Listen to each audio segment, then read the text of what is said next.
5 p.m. Eastern, which means it's time for Let's Talk Personal, and that means I'm your host, Frances Reimers.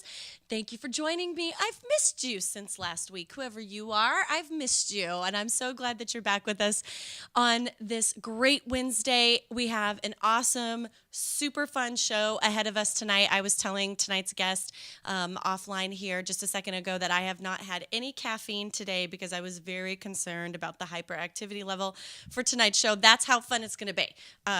This is tea, but it's unsweetened. I'm serious about the non-caffeine level. Plus, I just want to be able to sleep tonight. So, please join the conversation. You do, and I love you for it. If you want to join the conversation, you can do so on Twitter at LTP Brand Radio or on Instagram at Let's Talk Personal. And you can talk to me personally, and you absolutely do, and I love you for it. You can do so on Instagram at Firestarter CEO or on Twitter at Your Firestarter. So without further ado, I need to bring to the screen this week's guest, actor Josh Breckenridge. Hello, sir. How are you? Hello. Good. How are you? I'm good. How's everything up in New York City today? Everything up in New York City is great. It's a beautiful day. I'm hanging out at the theater, as you can see, Yes. or maybe you can't see behind me. It's awesome. I am so happy that you're here, and I feel terrible because I didn't text your cousin to tell him that you were on the show today. Did you manage to tell him? No. Oh, well.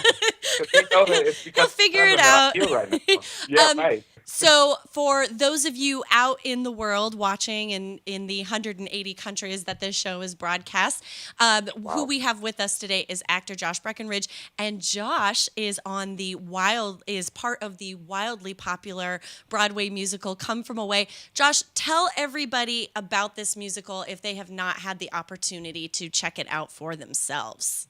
Okay, well, if you haven't gotten the opportunity yet, shame on you. Right. First of all, no, it's a beautiful show. We are now we are a Tony Award winning Broadway musical. Yeah, hello. Our director won for Best Director. Basically, it's the story of 38 planes that were rerouted to Gander, Newfoundland on 9/11, and about the locals of Newfoundland, of specifically Gander and some surrounding cities, Gambo, Appleton, who took in these people. They called them the plane people, right. The people who came away that were stuck on these planes for, like 28 hours, even more. These people were stuck there without any ability to get off. Because at the time, if you remember, we didn't know what planes were harboring more potential threats. Right. So this whole story is just about the generosity and the literal blankets and bedding and showers and everything, food, these people, these strangers received from this welcoming community. So it's a fun musical. There are some touching, somber parts, but it's really uplifting. I know I hear from everyone that they laughed and they thought they would. So, right. Beautiful piece. I'm proud to be a part of it. And speaking of you being a part of it, how did you get involved with it? And where has your acting journey kind of taken you, leading you up to where you are right now? Oh, goodness. Well, that's a lot. Well, I auditioned for the show like any other. I just gotten off of the first national tour of the Book of Mormon for a long time, so I gave myself a little break for a second and then auditioned again, and pretty much right away after that, I got this show. So basically, I joined in October of 2016. And I joined the cast. We went to Gander, where it all happened, and we got to go and perform a concert, a two-show, one-day concert in their hockey rink, which is strangely like the biggest venue that they had there. So it was the closest. Not really, given it's Canada. Well, no, that's true. But in this small town, it was kind of like a platform for that. So we went there, went on location to a lot of places that the show, a lot of the scenes take place in the show. So I started off in Gander. We went to the Royal Alexandra Theatre in Toronto, and then here to Broadway. So I joined the team like basically the last two productions. They had since or before then done La Jolla Playhouse, a joint production with the Fifth Avenue Theater and the Ford Theater in D.C. So we're talking about a total of like 5 productions Ugh. that this show has been touring around the country with, and now has a home here in New York. And most people probably have no concept. So, walk us through the day in a life of a Broadway actor. Like when show is in production, what does a Sure. typical day or week look like for you? Well, it varies, right? We have a very different schedule than a typical 9 to 5 person would. So let's say if you are in a show, I think they say it's like, God, like 1 or 2% of like actors are actually working. It's crazy. So a lot of the times we're just out there auditioning, right? Right. Trying to get the next gig, doing our day jobs as bartenders, beer waiters, whatever, temp jobs. If we're blessed and lucky enough, we get to be a part of a show Right. or a film or a TV show or something. Right. So I'm with my schedule specifically, I have 8 shows a week. Right. So we typically have what's that? Tuesday, 1 show, 2 shows Wednesday, 1 Thursday, 1 Friday, 2 Saturday, 1 Sunday, Right. and all the while we have understudy rehearsals during the week, 1 or 2 of those, brush up rehearsals from time to time. And then, what I'm doing right now, I'm super busy because I'm doing a reading. Right. So you try to if you can, plant seeds for future productions by doing Right. the preliminary stages of a new show, which are readings. Right. Yeah, it's very up in the air with an actor. You never know. When it rains, it pours, basically. You have a Right. bunch of auditions, or you have dry spells. You book a lot of, you don't. So it varies, but I think in general, the life of an actor is exciting and unexpected.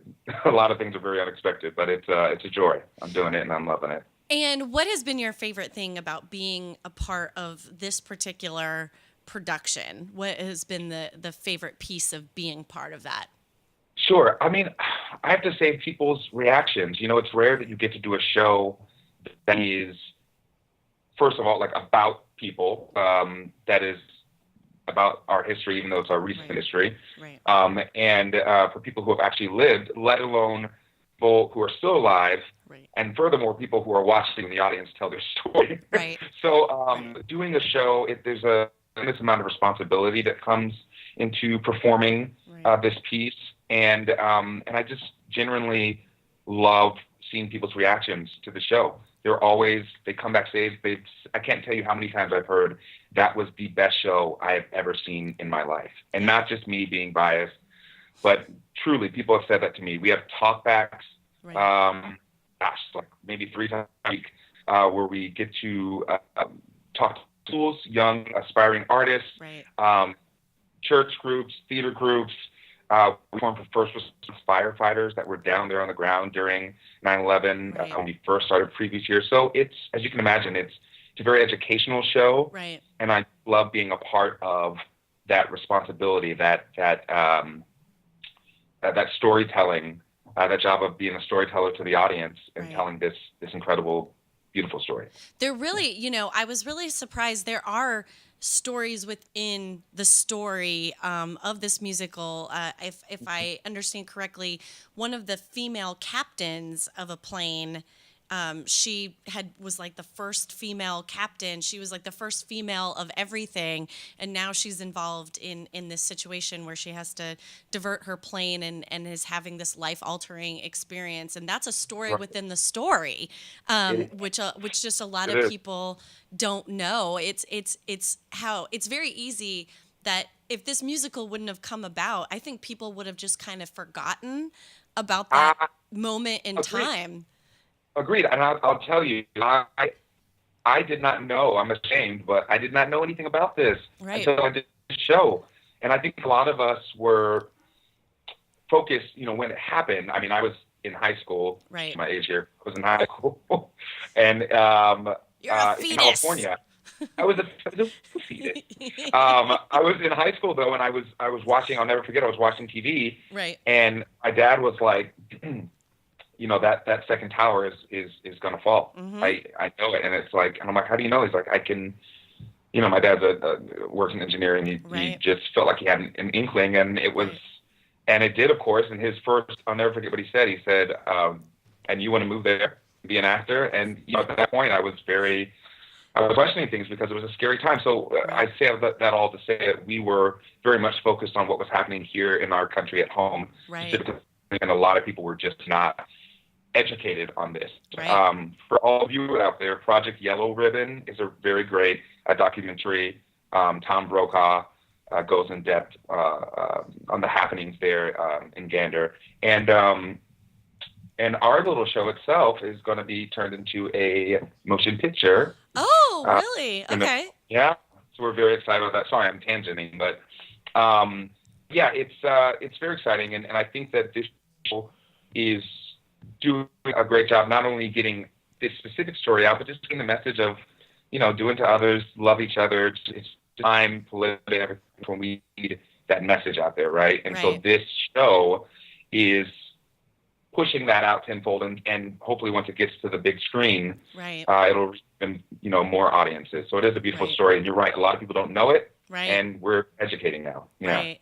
Absolutely. Like I think like everybody in this country, I remember exactly where I was when all of this happened. And when 9/11 happened, I was actually in Duluth, Minnesota, getting ready to go to class. And we were getting in the car to go, because we lived off campus, we were getting in the car to go on campus, and we turn on the radio, and there's all this commotion on the radio, but none of it was really making sense, and not we weren't getting the gist of the story. And by the time we Yeah. got up to campus, we're walking the hallways, and people had their televisions on, and we actually were seeing replays of the plane flying into the tower. And Yeah.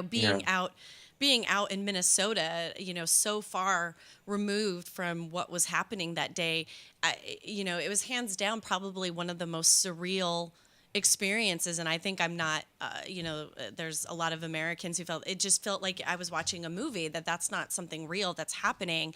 And I remember I was in juvenile justice, and our teacher was just like, we need to go home. Like, we can't function Yeah. on this day. Just go home, go be with your families. And it was the weirdest day, because I got back to our apartment, and we lived on a corner, and a guy ran into the light pole right in front of our house, which fell onto the building. And it was just chaos. But at nowhere in that nowhere at any time were people like, what's happening to all of these people on planes that have been diverted and grounded and that sort of thing. So when I heard about this musical, I was like, oh my gosh, this is crazy, and started reading a lot of the backstory before I'd even met you. And it was like, there's just so many great stories, and I'm so glad that they decided to bring this to the screen, because it's really something that all Americans should take a second, and what those pilots and crews and the people in that town had to do at a moment's notice is really kind of quite remarkable. It's really crazy. There it goes. Yeah. And so a question I had, people Sure. probably assume that the life of a Broadway actor is quite glamorous. What is the most unglamorous thing about being a Broadway Stop actor? this on the ground right here. I'm just gonna get that roach right there. That's how glamorous it is. Broadway. There are mice, there are rodents, there are cobwebs. It is not. The lights of I'm sitting here in front of like a Broadway, your typical like dressing room lighting Right. situation. Right. All around, and that's it's great. And the show in the theater is our home, and I'm under the Right. lights of Broadway. But yeah, it's not. It's a theater. It's a very Right. old theater, Right. and so it has its history. Yeah, of course, the joy of performing on the Broadway stage, of seeing my dreams come true, of seeing people moved by my performance, by my cast performance, by what we do Right. on stage. That is the light and the glamour of this job. Right. I mean, we don't have the perks that some of these, like, there's no craft services here. Right. Uh, No craft but services. right. But it is a fun, beautiful environment, especially our show. Right. I tell people, and because I really believe it's true, our producing team, the Junkyard Dogs, or what they're called, they're our head producers, and they are just the heart and blood and driving force of our show, and part of the reason why the show is happening. I truly believe that when they cast everybody on this show, they not only look for actors that are able to execute the roles and do the job, Right. also looking for genuinely good people. Right. You know what I mean? Like, Right. it's just a cast kind of building top to bottom with our crew, with our management, with our wardrobe and hair, everybody, front of house, everybody are just like, they're just people. So that energy is infectious, and I think people, when they leave this show, they go that stuff. So it's not, the glamour that you would think in a Broadway house, but it's really fun to be here. I'm very blessed to have this job. So well, you are in good company. I saw on the Today Show, either it was today or yesterday, that there was a mouse on the Today Show set. So I don't know what's going on up in New York City, but the wait. Have you seen that video with that mouse or that rat that is like showering? Have you seen this? Yes, that terrifies me. It is so disturbing. It is He's disturbing. like, I'm going to get my backpack. I thought he was going to be whistling and, going to work after that, pick up his briefcase. It was kind of cute though too, wasn't it?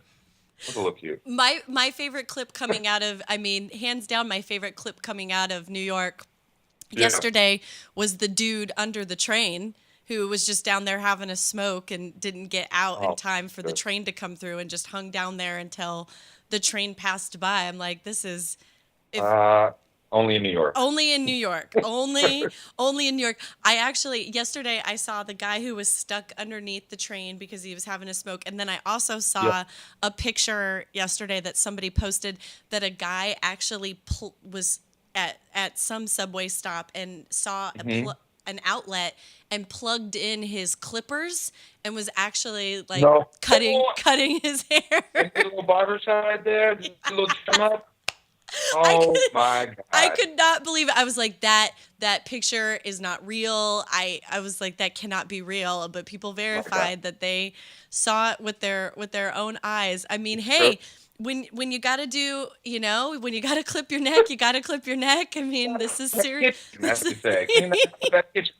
Well, to combine these two crazy stories, so New York and theater, crazy happenings. So just last night, there was a woman in the second row with, people have cotton balls in their ears. If they're, the show is too loud, whatever. She had full-on tissues that were sticking out to there. Just chilling in the third row, just like Kleenex out her ear, just having a good time. And then go ahead. I was just gonna say, how do you? I wouldn't even be able to keep it together if I looked out in the audience and saw some woman with tissues. There's been crazier things. I've seen people bring out wine bottles and a glass with them. I've seen the theater edit is needs a little brush up out there. But the thing that I was most amazed with recently that happened was a man, maybe about a month, 2 months ago, right? A man during our call actually. So for anyone who's seen the show, not giving away anything, but the show was littered with trees, with actual live trees, and it's a beautiful setting. And there's on the apron, the front of the stage, there are roots of the tree that go down and branch out into the audience. Mm-hmm. The man scaled the branches. Francis got up onto the stage and was dancing around saying I was in Gander, I love it. We were just mortified. How does that happen? Someone come. I literally was I've seen everything. You were bold, sir. You walked on stage during the show.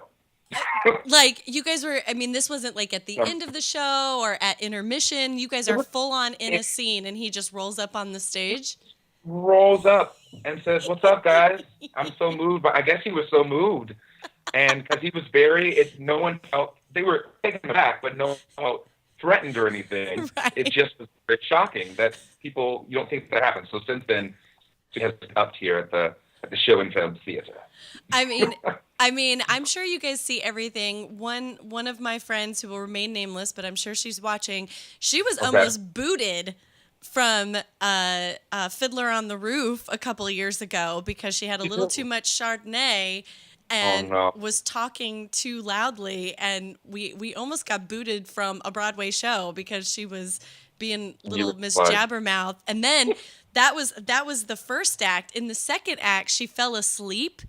And because she had too much Chardonnay, and she fell asleep, and you could hear her snoring. I was like, we're gonna be escorted out. Like the shame, the The shame. shame.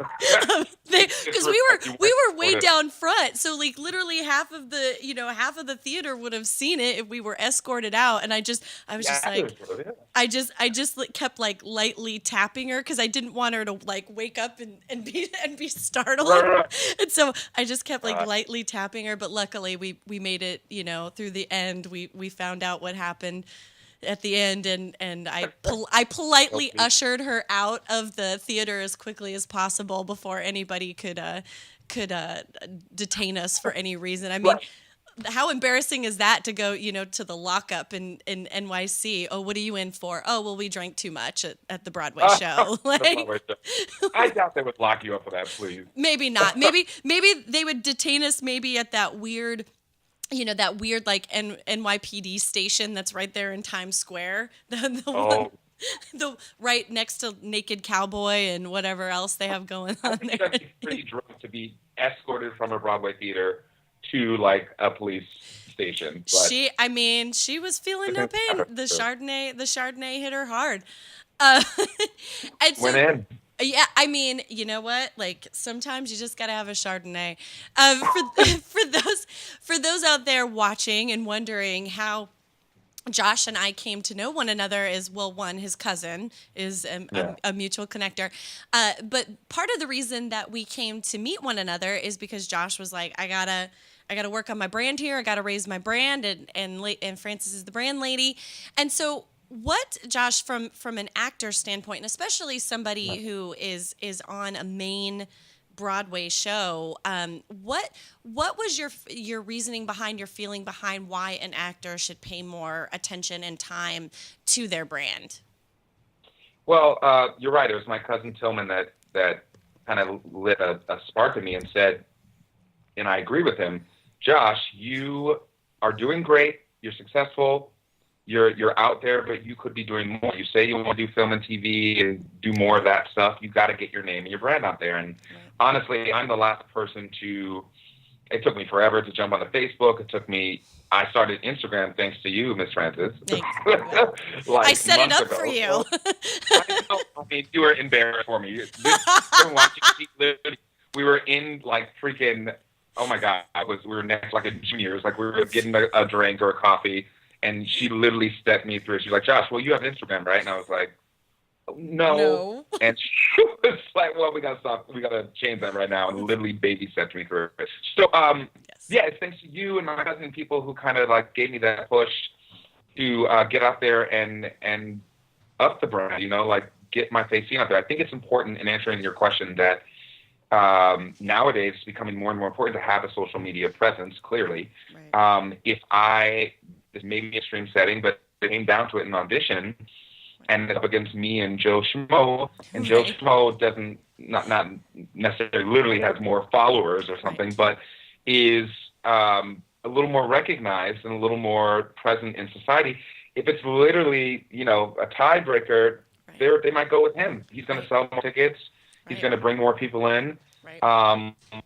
I think it's important to let people know what you're doing to be active and keeping your brand and your image out there. I post stuff about readings and workshops that I'm doing, Right. or a new gig or this or that. So just keeping people in the know. Right. And also, I think it's rare that this happens, but often people have told me, Josh, you popped up in my head, or I saw this article on Playbill, or this, and I thought, oh my God, he would be, perfect for this reading or perfect for whatever project. Right. Would you like to jump on board? So Right. it just puts me out to remind people that my presence and that I exist. Right. I'm still doing my thing, and often it leads to employment opportunities. So Right. that's how I feel about it. Yeah, and it's so important because it's how do you differentiate yourself? How do you pull yourself away from the sea of other amazingly talented actors that are in New York Yeah. City, and every year a new crop of them is coming up. So how do you kind of put your stake in the ground? Yes, Okay. we got you set up on your Instagram, and you've been off It to was the amazing. races ever Yes. since. How has that changed the dynamic now that you're a little more out there, a little more accessible to people? How has Mhm. that changed the dynamic of you engaging with your fans? Tremendously. I think before, stepping it up social media wise, I, see people at the stage door, sign programs. There's people would mail it to the feed.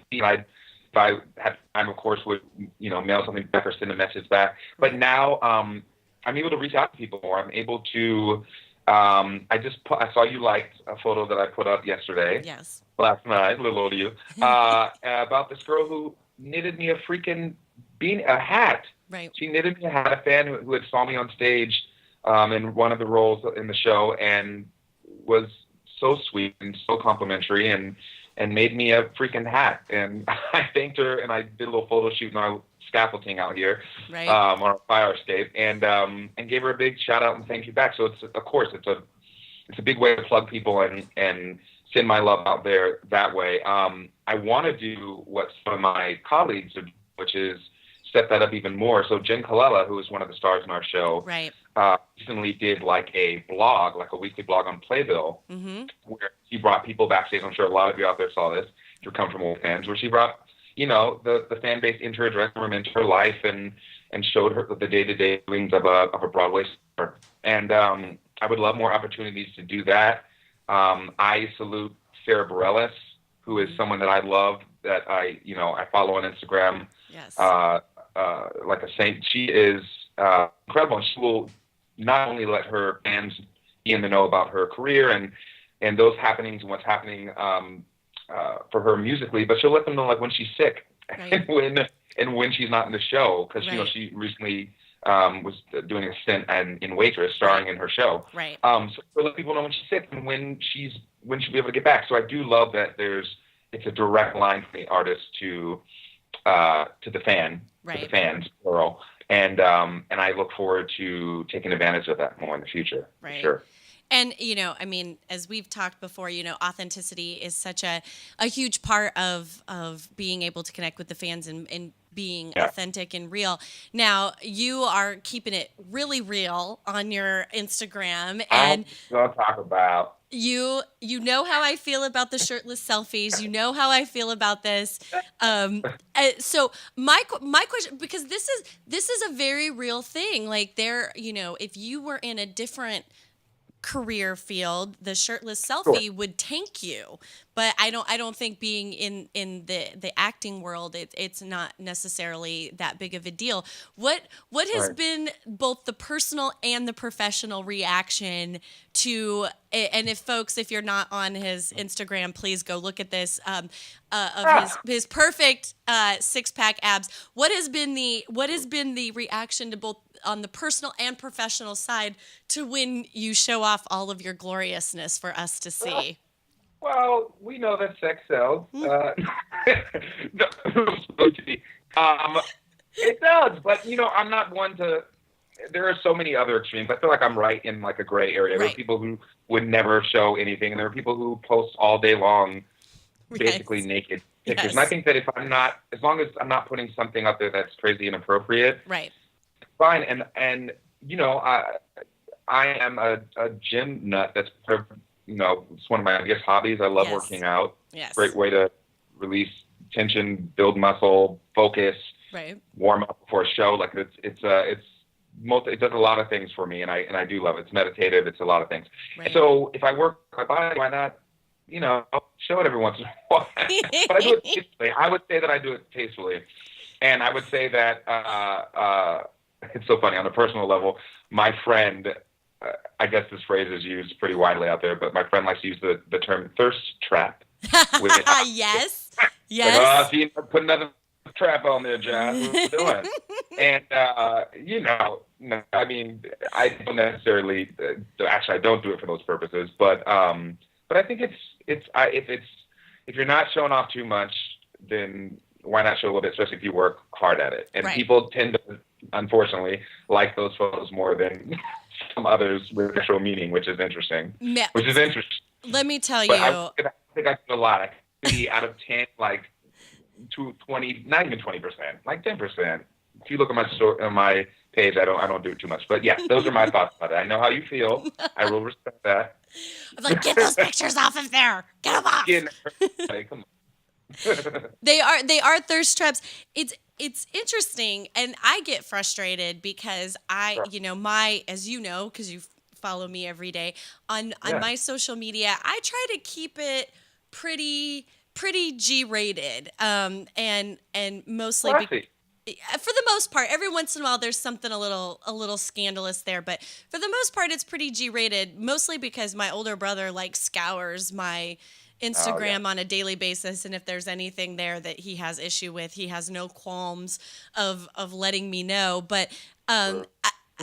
but what frustrates me as a businesswoman is I will post things that have true like educational, informational value that Sure. people should be watching and reading and learning and sharing.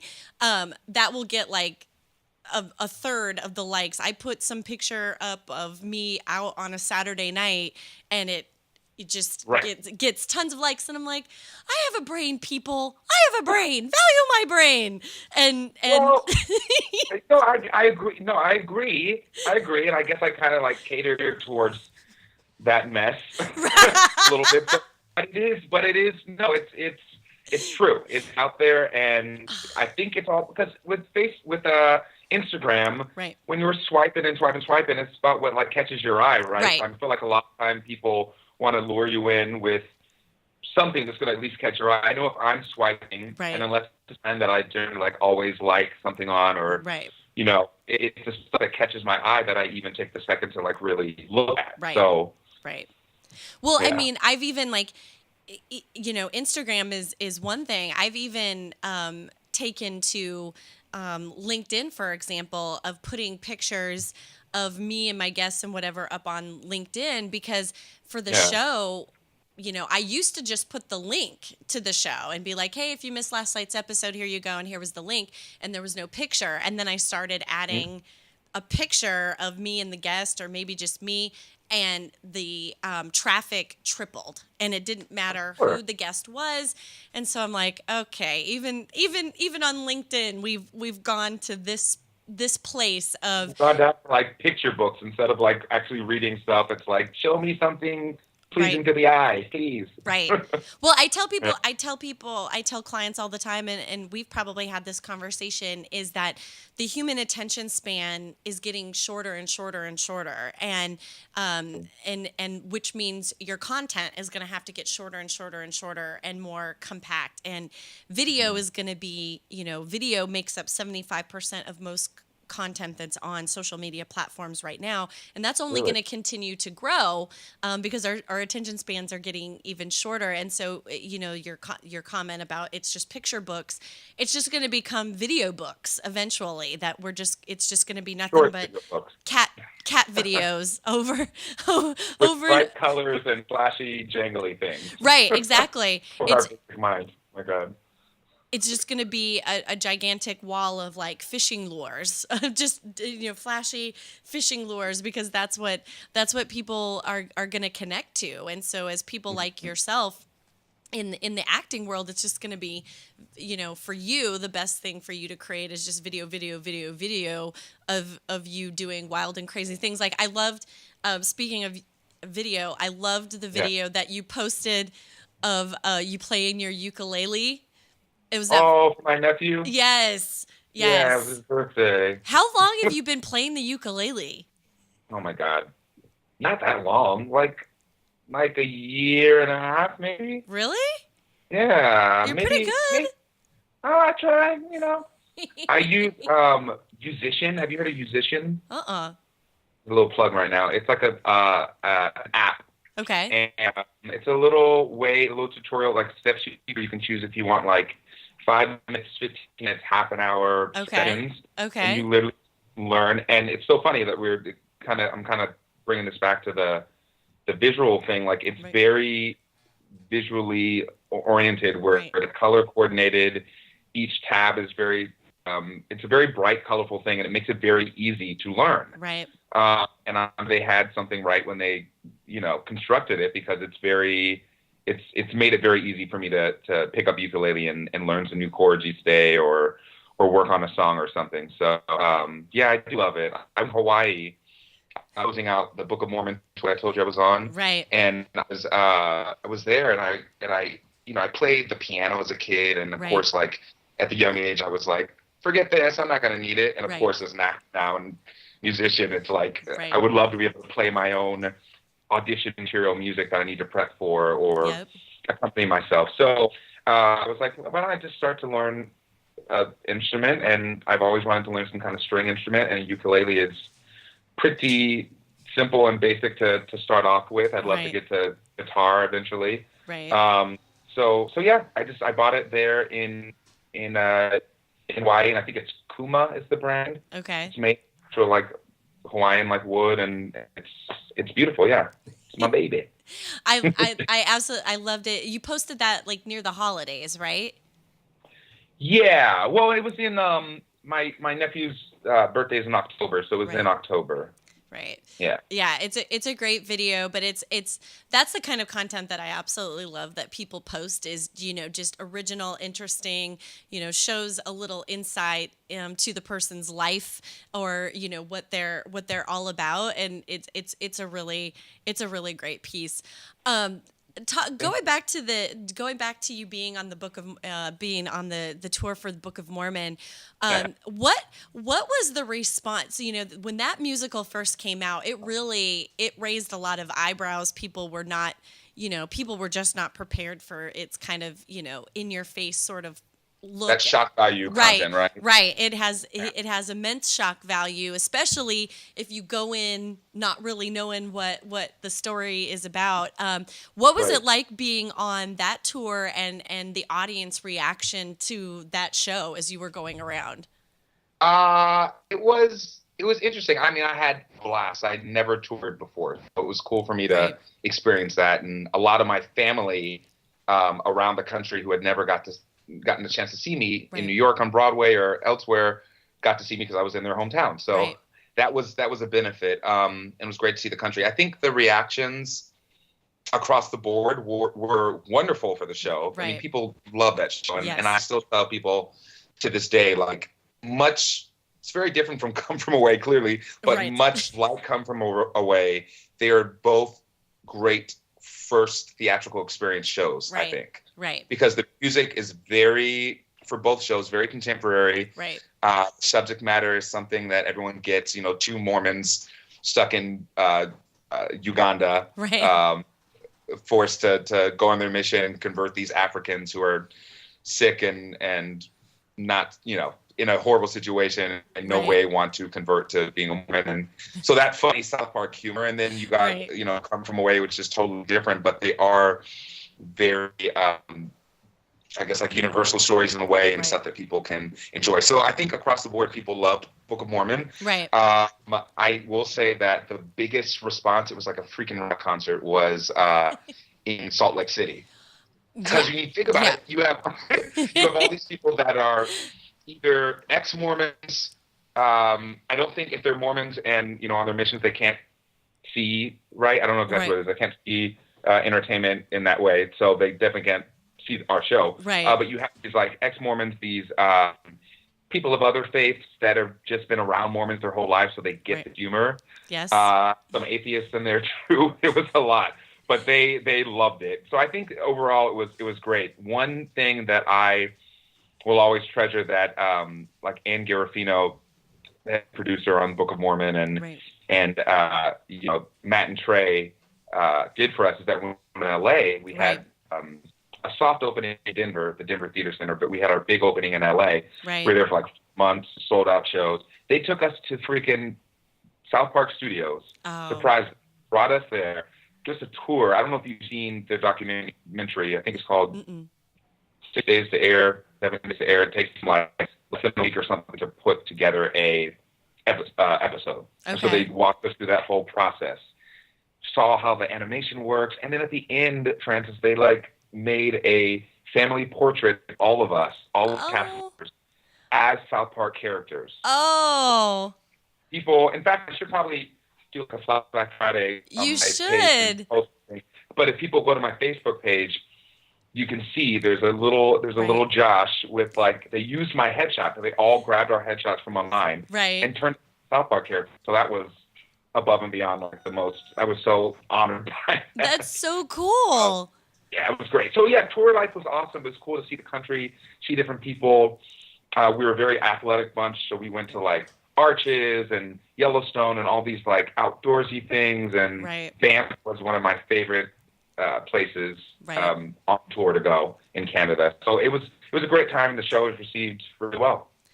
And so just because inquiring minds want to know, what is kind of the relationship, like sleeping arrangement situation on these tours? Like, is it just love connection central, or does everyone just kind of do their own thing? Is it like being like at summer camp and everybody's hooking up? Like what is the dynamic out there on the road? Well, I mean, showmances happen. Right. Did you call it showmance? Showman.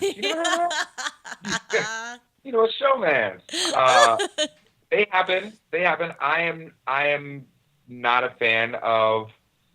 I've made the mistake of dipping into that area in the past, but I have for the longest time now been all about don't sleep where you eat. Yeah. Yep. So I'm totally about staying away from that, but those things do happen. As far as like living situations, like how you function on tour where we're staying, like we're literally if from town to town, if the city that we're going to is close enough, we'll bus there. Right. Because according to like our union, there's like a certain amount of hours that we can spend on a bus before it's deemed like not okay. But we'll fly everywhere. Right. We'll fly. You see that there's a very watched YouTube video, Blind Being Cast, a plane like singing like Circle of Life. Like we tried to do that one time with the show. We were like, we can't really. There's like one song that we can do that with. Right. Otherwise, we're like cussing out this plane and doing all this like crass South Park humor. So we didn't go through that. But it's a family affair. Like. You normally sit alphabetically, and so you end up having like a plane buddy that you always have, and you literally are unpacking and packing luggage from city to city. If I'm in a city where I have friends or family, of course, I save money and stay with them. Right. Because the draw of tour, at least back in the day, what it was that you'd go on tour. Right. You have a salary. If it's a Broadway production contract, which is the highest, contract you can achieve. Right. If it's a Broadway tour, you get paid basically the same salary as Broadway in addition to a stipend, per diem. Yeah. You get a per diem. So if people would go on tour to live off of the per diem, live off the per diem, not get the salary. Right. So you make money and see the country or the world and do what you love. Right. So people normally spend that per diem or spend some of them on hotels if they don't have place to stay. Right. Shacked up with. I've had roommates before. I've had situations where we'll get a house. Right. Or we're getting an Airbnb. Right. We were in Hawaii for 2-3 weeks, I think. So me and one of my best friends on tour got an Airbnb there. Oh. So it just varies. But on the regular, you will stay in hotels. You will unpack and pack and go from hotel to hotel to hotel. Yeah.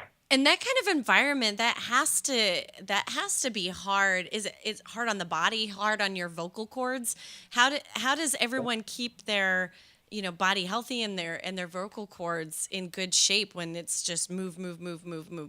And air travel is the worst for your vocal cords. So how does everybody keep themselves together? This is a steamer. Oh. I really like people like steam. They make sure that they're they take wellness for it. They make sure they are like healthy because like you said, traveling, going from place to place, you're bound to catch something, get sick. Right. So I think people basically do the best they can to stay healthy. Right. I slept lived like a nun when I was on tour for the most part. There were times when I would have fun and go out and party. But I had a lot of like little vocal solo moments in Book of Right. Mormon and dancing. Right. I just happened to be the track that was like the most featured in a lot of ways, which was awesome. Right. But like, lines, a lot of dancing, a lot of singing. So I tried to like keep myself in great shape that way. I Right. got tendonitis in my left knee Oh, from doing Book of Mormon, doing the same, did this like African jump where we jump off of one leg right. and you can only see the top half of my body, but we for one leg because all my weight was propelling was on my left knee. Right. Doing that 8 times a week, doing the jump like maybe 3 times in a row Yeah. in one dance number is not bad, but doing that 8 times a week for 4 years, Right. that's going to add up. So Yeah. just do what you can to stay safe. Luckily, I was able to see some great doctors, and Ian is on the road, Right. and you just learn to be smart about Right. that. And speaking of partying, what most people probably don't know is that you are a big fan of whiskey. And so how did that come about, and what is your favorite? Um, oh my goodness, how did that come about? I'll bring it back to theater. Like I Right. just living this for some reason. I bet if you did a poll, you would find that most performers prefer like just a smoky like Right. post show Manhattan or an old fashioned. An old fashioned is my favorite. Okay. And I just think it's been being around this atmosphere that has kind of turned me on to that. But I would say that my favorite, my go-to, like Scotch, like is Johnny Walker Black. Mm-hmm. That's my go-to. I love that, on the rocks. But I will definitely, if I go to a bar, I love to try out new specialty drinks or their Right. specific, beverages that they make. But Right. I know that I'm always going to be pleased with an old-fashioned. Right. I'm an old-fashioned type of guy. You, Yeah. you are an That's old-fashioned just kind my of guy. head. You're just an old-fashioned kind of guy. I had something on my head and I totally forgot. Oh yes. So Oh, I love to ask all of my guests on the show, if time permits, is yeah. who who do you think out there is producing the best content right now? You mentioned Sarah Bareilles and a few other folks. Who do you think is putting out really great content across social media right now? Um, yeah, I guess I should have saved Sarah Bareilles for this question because I really do. It's I do okay. know I love her because she's not only am I a Yeah. huge fan of her music, but she does a really great job of hooking things up and doing fun, cute videos and tidbits, and then like showing backstage photos, giving people a Right. feel of that backstage life and clips from her show. Like I'm all about switching it up. Yep. The thing that annoys me a lot is not people that are just put the same old pickup, the same old selfie, or just Yep. like a different angle. It's just like I'm drawn to diversity Right. and and switching things up, and I think that it just makes things more interesting and more lively and so I love her page. I will say my good friend Coleman Domingo. I don't Okay. know if you've heard of him. He is an actor that has just blown up. I was in the Scottsboro Boys off and on Broadway, and Right. he was we both originated our roles on that show, and he since has was nominated for a Tony for that show and is on Fear of the Walking Dead, Butler, Lincoln. Like he had a year where he just every movie Colin Domingo was in, Right. and what I love about him is that he has these gorgeous photo shoots that he's gone on. In fact, I want to pick his brain one day and see who his photographer is because these gorgeous, inspiring shots, Right. which are great. But there are also content up there that is educational. They also have plugs for his work. He's a writer as well. He's Right. he's one of the brains behind Donna Summer, the Donna Summer musical that's coming Right. to Broadway. He has a Boy in His Soul, like some other shows that he's written himself, and it's really cool to see that creative outlet, utilizing Instagram and Facebook for that mean to get his work there about his pieces, to show us inspiring visuals, and to in a non-preachy way, Right. he'll put a lot of dialogue out there and things that are thought-provoking and interesting and genuine. Right. And I think it's not just me being biased with him being my friend, but I've always been inspired by him Right. and people like him. So I would say that Coleman Domingo is killing it right now. And so, what is one social media trend that you wish would stop?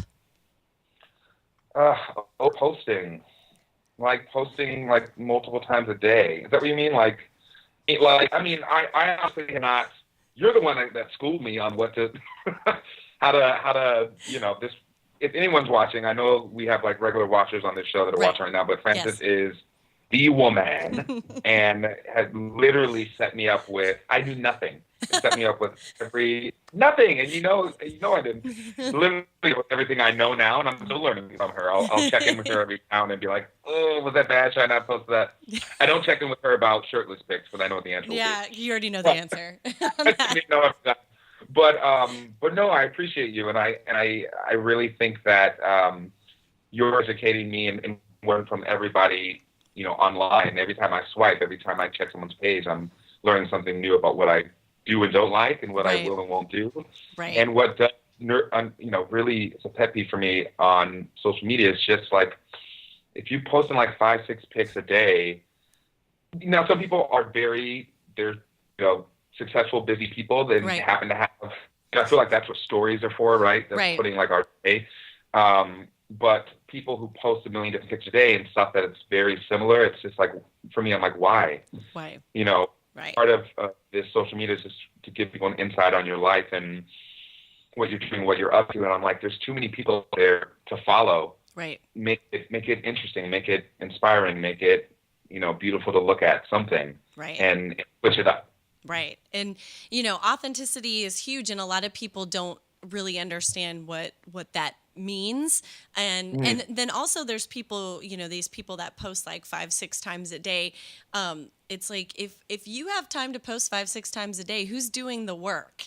I'm always amazed by, people in my industry or in similar industries that are posting these amazing pictures 5-6 times a day. It's like, if you really did what you say you do for a living, you wouldn't have time to be posting these pictures all day. Right. Or you are literally doing nothing else. Right. And so, that's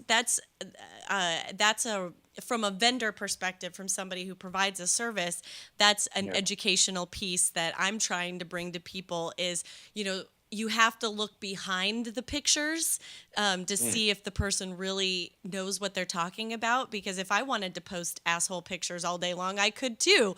But I can't because I have to actually do the work. I have people like you that are texting and like, should I post this picture? If I'm helping you, I can't be posting pictures, and I'd rather be helping you than posting pictures. And so, this authentic, being authentic with, what's really going on in your life is a huge tipping point with people.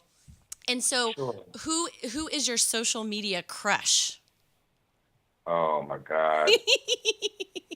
Oh, Joe Manganiello. Really? Yes. I've been obsessed since Magic Mike. I could see that. Yeah. There's just something. Sophia. I feel like she would. I'm not coming for your man, but I'm just saying. I've always been like upset. He's awesome. I love also my girl Rosie Perez. My Broadway debut was with that incredible woman, and she is a treat. And she's always posting amazing pics, doing great things. She has her TV show that's out now or coming out. I forget. So I would say Rosie too, definitely. She keeps me entertained as well. So also Kristen Chenoweth. I love keeping. She is the cutest woman on the planet. I've met her, and all of her, like, what is it? She's like 4'11", 4'10". Yeah, she's tiny.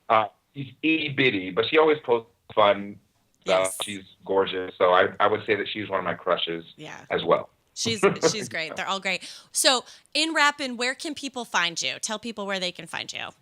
Well, I've been planting a lot of seeds recently, doing a lot of new projects. So we'll see where those things land in the future. More news on that later. But for now, and for a little bit, people can catch me right here at the Schoenfeld Theater. We do 8 shows a week, come from away. Frances and I have talked. It's a gorgeous, phenomenal, beautiful, Tony-winning show. Yes. And something you should all check out. So you can check me out right here on Broadway at the Show and Tell Theater in Come From Away. And where can they find you online? They can find me at josh.breckenridge on on Instagram, and just good old Josh Breckenridge on Facebook. Good old Josh Breckenridge. Oh, just old so-and-so on Facebook, which is whatever. Josh Breckenridge, I love your face. Thank you for making time for me. And I will talk to you offline a little bit later. But for wrapping for the show, everybody, thank you for tuning in this week. A couple of heads up. Of course, if you want to follow the show, and I hope that you do, you can do so on Twitter at LTP Brand Radio or on Instagram at Let's Talk Personal. And I know you love talking personally to me. You can do so on Instagram at Firestarter CEO and on Twitter at Your Firestarter. Next week, we have a humdinger of a show. Next week, joining me live from Phoenix, Arizona, is former professional boxer, Trump bodyguard, and now author Mike Susky. I'm super excited for that one. There's going to be some good inside deets coming from there. But until then, I appreciate you for tuning in. I'll see you next week. Take care. Bye-bye.